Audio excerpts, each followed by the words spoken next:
Hello and welcome to my gameweek 33 team selection video. In this video, I'll be discussing how my team is currently getting on. I'm coming off the back of a green arrow, so long may they continue. Then I'll be discussing some transfer targets ahead of gameweek 33 and of course my team selection. If you are enjoying the content on this channel, please do like the video and don't forget to subscribe. And now we'll get straight into it. So this is how the team got on. I've been having red arrows. I had 2 in a row. Now I've had a green. It's a very small green, but we're going to take it anyway. 68 points in total. My rank is now at 314,000. Regulars on the channel will know this season I've just been stuck at 350k, between 320 and 350. Hopefully this is the last time this season we'll be in the 300k rank, and I will make some very good decisions over the next couple of game weeks, get into 200k, then finish in the top 100k. I've got 1,898 points in total. So let's see how the team got on. Now, Dubravka, I've given him a hard time in my team. He was an absolute beacon of joy this game week. 9 points. Lovely. I will take it. I was gutted when I saw Newcastle kept a clean sheet and I thought, oh, I've taken out Trippier, haven't got any Newcastle defence. Then I remembered good old Dubravka is there. Never doubt him. So that was a really, really good start to the week. And then my defence, Aït-Nouri, I ended up bringing in. I took out Estupiñán, turned out to be a really, really good decision. It was a free transfer. He managed to get me 4 points despite coming off just before 60 minutes. He does look to be a bit injured at the moment, He does look to have an injury, but I'm praying that he will be absolutely fine for game week 33. He's such a good asset to have. He's a defender that's playing up front. What more could you want? Then we've got Saliba. Arsenal got yet another clean sheet, so I got 5 points from him. And then Zabani came away just with 1 point. But where the rest of my defence did well, we can carry Zabani for 1 week.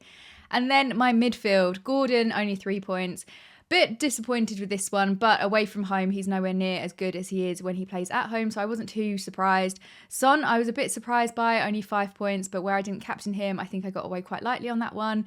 Palmer, again, 5 points, was a potential captaincy option, didn't go for him. Then Salah, my captain, 8 points, so I got 16 in total. Quite lucky that we did end up getting that penalty. I was watching that game through my hand. I was so nervous that I'd made the wrong captaincy decision, but it paid off in the end, so I was really pleased with that. And then Saka, a 10-pointer, lovely. Should have gone for him for captaincy, didn't really consider it, so I won't dwell on that one either. And then my front three, we've got Solanke, 2 points. I'm really disappointed with my Solanke transfer at the moment, but I'm not going to lose faith. I think patience is key. Look at what happened when I transferred out Foden, then he went and got a hat-trick. I need to remain patient with Solanke and hope that in the double game week, at least, he will be blossoming. And then Haaland managed to get 8 points as well, which is really, really good to see that he's finally getting those attacking returns. Long may that continue as well. And then we've got the bench. Areola obviously is out, didn't play. Mateta on the bench. My members will know I posted on my community page on YouTube and I said, I'm a bit nervous about benching Mateta. The alternative was I was going to bench Gordon, so I've only got a 2-point difference. Really, it should have been Mateta versus Solanke, but I didn't even consider that for some reason. But I benched Mateta. He managed to score against City, and really early on, I went out for brunch. I missed the game, but I just kept getting notifications on my phone, and as soon as the City match started, it felt like I just got this notification saying Mateta has scored, and I was praying to the FPL lords that he was not going to get any more than 1 goal. Thankfully, he didn't, and he got booked. So I did get 5 points on my bench, but I was really considering playing him because the last time he played City, he got a goal and an assist. I think he came away with 12 points from that one. So 5 points, we're fine, but it's good to see that he has still got that attacking threat. And then Gusto, unfortunately, did not play. I actually started him ahead of Zabani, but got the news that he wasn't in the squad, so Zabani came in for him instead. And then Pinnock is still out. Will just remain in my team probably for the rest of the season. So now I would like to discuss some potential transfer targets. Now, obviously, I am planning to go big for double game week 34. I don't have my free hit anymore, so I need to make transfers that are going to benefit me for that.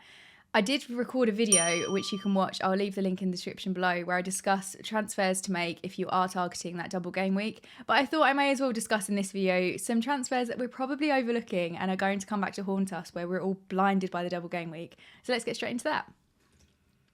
First on my list is Ivan Toney. This was originally going to be in Burmo until I saw Toney's underlying numbers, and now I just really want to bring him into my team, especially ahead of this week's fixture against Sheffield United.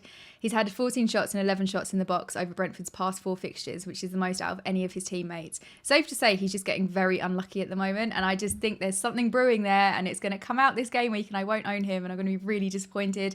He's one of those players that I fear not owning each game week, but he's capable of so much, and he just hasn't had that output recently. He's only had 4 goals and 2 assists in his 12 starts this season, which is just not what I was expecting at all from Toney, and it's one of the reasons why he's not currently in my team. He came off the bench in game week 32, which seems to just have been a precautionary measure because he had a hip problem. So it looks as though he'll be ready to start this upcoming game week. And the Sheffield United fixture is just the one to target every time, isn't it? Sheffield United have conceded the most goals in the league with 82 in total, and they've got a clear weakness at defending corners and free kicks, which bodes really nicely for Toney. The upcoming fixtures after this week's against Sheffield United look really, really nice as well. They go for Luton away, then they go to Everton away, and then Fulham at home. A nice sea of green is coming for Brentford, and it will probably give them a bit of a chance to pick up some more points because they've been struggling a little bit. But his ownership is under 10% and he's 8.1 million. If it wasn't for that price tag, I think he'd probably be my team. But at the moment, to get him in with just one transfer, I'd have to take out Haaland, bring in Toney, and I just don't think it's worth the risk. And Toney also is not doubling in 34, which I'm completely blinded by. But that is my focus at the moment. So I think the earliest I'll be able to bring in Toney is game week 35 when I use my wild card. Depends massively on his performance in the next 2 game weeks, but definitely one to watch. And then we come into my favourite player in the world, Chris Wood. I love him so much. He is only 1.8% owned, which is an absolute crime of 4.9 million to have had returns in the past 4 game weeks, scoring a goal in each fixture. If we didn't have this double to focus on, he would be in everyone's teams. He's a great enabler and he's averaging 4.3 points per match. There are so many opportunities for Wood to score. 4 of their remaining 6 fixtures measure only 2 according to fixture difficulty ratings. So now would be quite a nice time, I think, to bring in a nice cheap striker that you can pretty much rely on, I think. I unfortunately have a bad history with Chris Wood in my team where I did transfer him out ahead of his hat-trick, which ruined my Boxing Day. But there's a theme going here where I transfer out players and they do really, really well. But I think Chris Wood is one that I'd be quite tempted, even though they have got that City fixture in 35. On the wild card, I think he may be part of my front 3. And then finally, we have got Phil Foden, talking of transferring out players when they get hat-tricks. I'm still not over it, as you may have guessed, but I'm very tempted to bring him back in. He's been the most nailed City attacker this season, despite being benched for the last game week. He's had 14 goals and 7 assists, and he is no stranger to getting a massive haul. He's had 2 hat-tricks already this season, and he's got an XG of 8.9. His ownership is really high at 36.8%, which terrifies me. He is also 8.3 million, so again, at the higher end of the price point, which will take a little bit of jigging around, but I'm sure we will find a way to bring him in. Since his benching, I am a little bit concerned about rotation, despite him being such a versatile player and being able to play several positions across the front 3.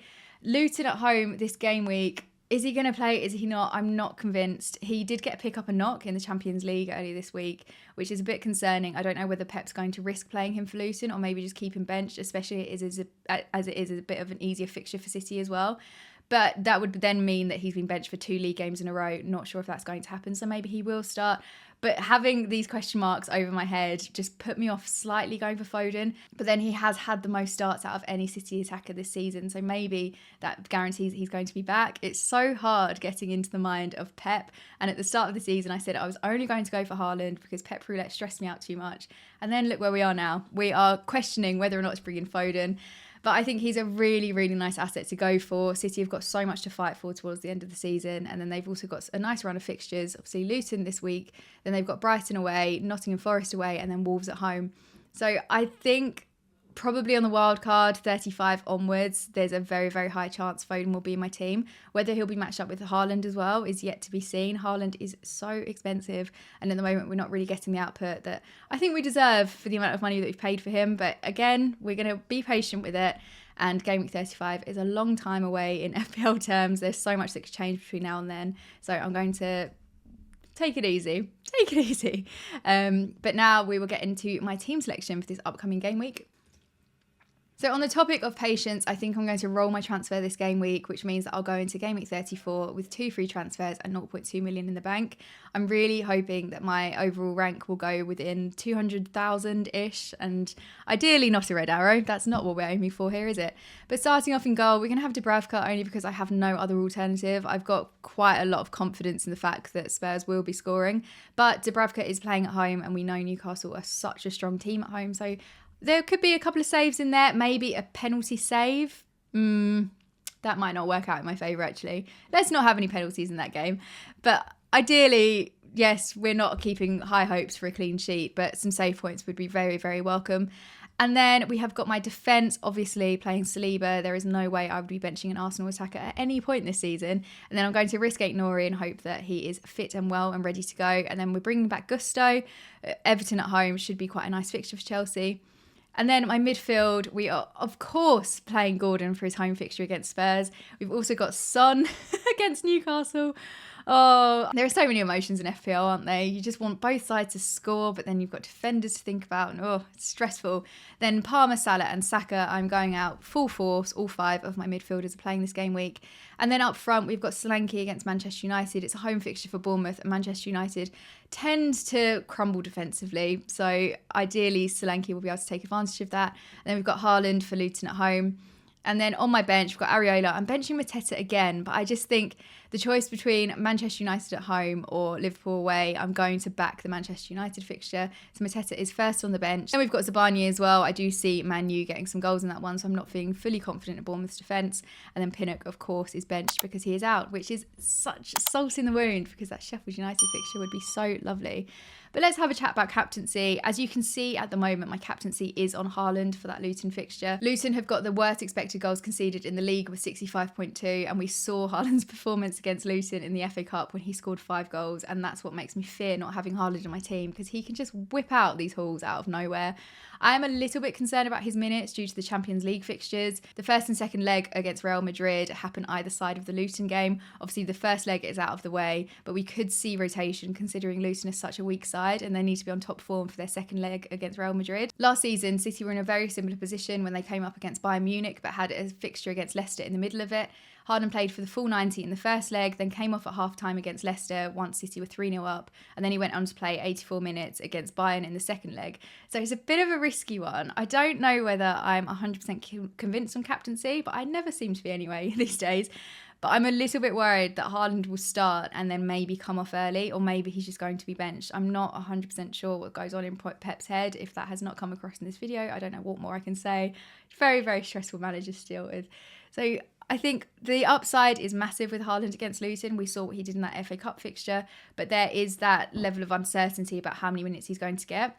So another alternative could be Salah. That really paid off for me this game week, and I'm really tempted to go for him again. He is the absolute king of FPL. He is nailed to start. He's on penalties. Despite only having 23 starts this season, he's only 2 goals away from being the top goal scorer in the league, which is absolutely ridiculous, and it just shows how good and how attacking Mo Salah is. And they're up against Palace, who've got an expected goals conceded of 9.0, which is 5th in the league. Liverpool have got the highest XG in the league at 72.34, and with the league title so close for Liverpool, I'm expecting them to throw everything at the game. Salah's got a lot to play for in this one, and I would be very, very surprised if he didn't score at least 1 goal. So maybe he's the safer option to go for. Then a player that I keep on overlooking for captaincy, but I think it's more down to his recent fitness, is Saka. I don't know why I'm not captaining him more and putting more faith in him. He's had 14 goals and 10 assists already this season, which is a tally that will no doubt be added to in the coming game weeks. Arsenal are up against Villa, whose defence isn't the worst. They've conceded 49 goals and are 11th in the league for expected goals conceded with 48.3. Arsenal, though, have been seemingly unstoppable this season. They are so attacking and they've scored 75 goals, which is the most in the league. Despite Saka having a 33% goal involvement rate, I'm a little bit concerned that he did come off at 63 minutes against Brighton. Again, that's the fitness concern. So I think he's another minutes risk. Whilst he could perform and do really, really well and then come off at half-time, there is also the option that he just won't. We'll have a blank and then he comes off at 60 minutes and I'm left with nothing. And Villa are fighting for that Champions League spot. We saw Ollie Watkins last week get his brace. I'm sure he's going to be back on it again this game week against Arsenal. Could end up being a bit more of a tough fixture than I'm expecting. So Saka probably is the riskiest of the 3. At the moment, as you can see, the captaincy is on Haaland. After discussing this, I think I am leaning a little bit more towards Salah. There is still a bit of time before the deadline. In order of preference, if I wasn't concerned about minutes, it would probably be Haaland, Salah, Saka. But at the moment, and after discussing this on the video, I think I am really, really worried about Haaland's minutes. So maybe Salah just edges it for me slightly. But only time will tell, and I will be posting my team ahead of the deadline for my members on my YouTube channel and also my Instagram story. So I think there's going to be a lot of toing and froing ahead of this deadline, but hopefully I will make the right decision. Thank you so much as always for watching and for your support on the channel. I really, really appreciate it. Do drop the video a like if you enjoyed it and consider subscribing if you haven't yet, and you can stay up to date with my team, and fingers crossed we will find ourselves in the top 100k by the end of the season. Good luck this game week and I will see you in the next video. Bye guys.